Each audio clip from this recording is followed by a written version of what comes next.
আপনি এটা মিলাইতেন কেমনে মিলাইছেন তার লগে? তেজন কইছে বিদেশ যাইব, আপনি 12 লাখ টাকা কেমনে মিলাইছেন?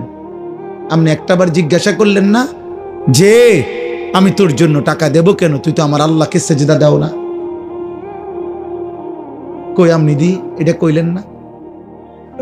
আপনি 12 লক্ষ টাকা কোত্থেকে আনছেন? 6 লাখ টাকা সুদ নিলেন কেন, কিস্তি নিলেন কেন?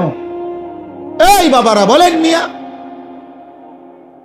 12 লক্ষ টাকা 8 লক্ষ টাকা যারা হারাম সুদে কিস্তিতে নিয়া ছেলেকে বিদেশ পাঠাইছেন, অথবা বাজারে দোকান লইয়া দিছেন, অথবা চাকরির ব্যবস্থা করে দিছেন হারাম টাকা দিয়া, হারামের মাধ্যমে, আপনি বলেন এখানে দাঁড়াইয়া, এই ক্যামেরাগুলোর সামনে এখানে দাঁড়াইয়া এখন বলেন হুজুর আমি 3 লাখ টাকা সুদে লইছি, কিস্তিতে লইছি আমার ফুতের লাইগা, এই আশায় আল্লাহ যেন আমারে জাহান্নাম থেকে মাফ করে, আল্লাহ যেন আমারে আমার ফুতের উসিলায় জান্নাত দেয়, এই জন্য এনে এখন